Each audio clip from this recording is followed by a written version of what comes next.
Wait. Okay. Ang hirap pag masikip, mga idol ang lugar. Okay na, nakaano na. Yung sa may ano, sa'yo.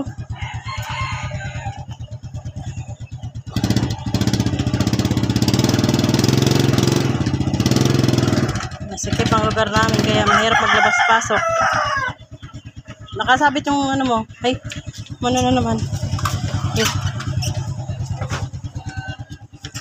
Gagala na naman ang dalawa. Sige.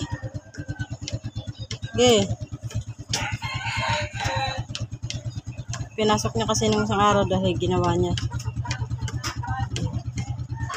Kaya mo yan, idol. Diretso.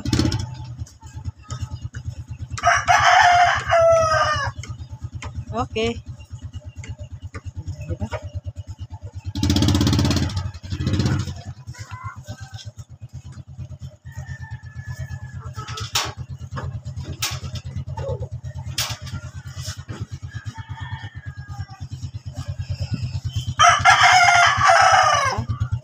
Opya. Nakalabas na siya, mga idol.